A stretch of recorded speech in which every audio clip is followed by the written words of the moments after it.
Olá, cursistas, bem-vindo à nossa disciplina Economia no Agronegócio. Meu nome é Ângela, eu sou engenheira agrônoma formada pela Universidade Federal de Minas Gerais, sou pós-graduada, especialista em educação à distância aqui por essa casa, atualmente mestranda do programa de pós-graduação interdisciplinar em estudos rurais da Universidade Federal dos Vales de Jequitinhonha e Mucuri. É um prazer estar aqui com vocês para ministrar essa disciplina e eu gostaria que vocês me acompanhassem com o caderno da disciplina na mão, assinalando alguns pontos que eu vou enfocar mais aqui nas nossas aulas para que vocês tenham mais facilidade em resolver as atividades semanais, as atividades avaliativas e até para participar dos foros, porque algumas coisinhas eu coloquei a mais em relação ao caderno da disciplina. Eu usei umas bibliografias para incrementar um pouco mais alguns pontos aqui da nossa disciplina. Então, nós vamos, a nossa disciplina, ela está dividida em 4 aulas. Nós vamos começar na aula 1 com o tópico 1.1, com alguns conceitos introdutórios para a gente entender o conceito de economia e outros conceitos básicos importantes, pré-requisito para a gente entender bem nossas próximas videoaulas. Então, nós vamos começar entendendo o conceito de economia. Economia, ela tem como um dos seus focos a preocupação com o bem-estar do homem. E essa preocupação com o bem-estar do homem faz com que ela seja subentendida como ciência social. Como ciência, ela estuda os fatores de produção, a alocação dos fatores de produção para a produção de bens e serviços, a fim de atender às necessidades humanas. Ela é considerada um órgão vivo, porque desse órgão a sociedade se serve para a criação, distribuição e consumo de bens e serviços. Então, os recursos produtivos, esses fatores de produção dos quais a gente está falando para a produção de bens e serviços, eles são recursos produtivos escassos.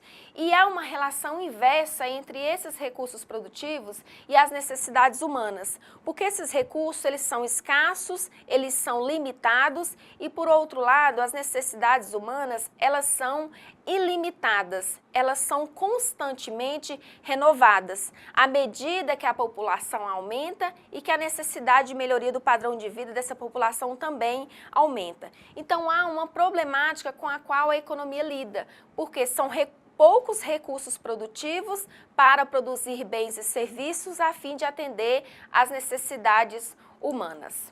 Então, na função de produção, há envolvidos fatores de produção, produto e mercado. Os fatores de produção, que a gente vai especificar mais claramente mais à frente, eles são, de uma forma geral, trabalho, capital, insumo e tecnologia. Esses fatores de produção, eles são utilizados para a produção de bens e serviços, que vai ser meu produto, disponibilizado no mercado, que irá atender às necessidades dos clientes, sejam pessoas físicas ou pessoas jurídicas. Os bens dos quais a gente está falando, eles são classificados em bens de consumo e bens de capital. Os bens de consumo, eles são classificados em bens duráveis e bens não duráveis. Os bens duráveis são aqueles bens que só se desgastam com o tempo. Os bens não duráveis são aqueles bens que eu consumo naquele momento e eles acabam. Então, são bens que não duram muito tempo. E os bens de capital são bens utilizados para ampliação da capacidade produtiva do país. Então, ao ser disponibilizados produtos no mercado, as empresas, os produtores, eles têm conhecimento das demandas dos consumidores. Ele tem conhecimento de quais são os desejos dos consumidores. E eles disponibilizam os produtos no mercado de acordo com esse anseio, com esse desejo do consumidor. Então, para a mulher, a gente sabe muito bem quais são um dos seus principais desejos e assim como para o homem também, a gente sabe, o mercado também sabe quais são os seus desejos e qual é o principal dele. Então, essa problemática, de um lado, recursos escassos e do outro lado, necessidades humanas ilimitadas, é uma problemática com a qual lida a economia, seja no âmbito governamental, seja no âmbito privado. Então, vamos considerar aqui como exemplo o caso de um governo. O governo estadual de Minas, por exemplo, ele tem no estado a necessidade de comprar ambulâncias e a necessidade de construir hospitais. Mas, por outro lado, os recursos para atender a essas necessidades são escassos. Então, ele precisa de escolher qual dessas necessidades será atendida primeiro, porque ele não tem condições de atender as duas ao mesmo tempo. Então, por isso, a economia ela tem uma característica que é denominada de teoria de escolha. Essa problemática com escassez de recursos e, por outro lado, muitos anseios, muitas necessidades, muitos desejos, é uma problemática com a qual a gente lida também no nosso dia a dia. Então, quem nunca chegou numa loja e desejou levar um par de sapato, uma bolsa, várias bijus e não teve condição de levar tudo porque tinha pouco recurso, né? Pouco recurso financeiro. Então, nós precisamos compatibilizar nossos desejos, nossos anseios com a fonte de renda que nós temos. Isso também é a teoria de escolha. Nós precisamos escolher o que é que nós vamos levar. Nós não temos recursos disponíveis para levar tudo que a gente quer.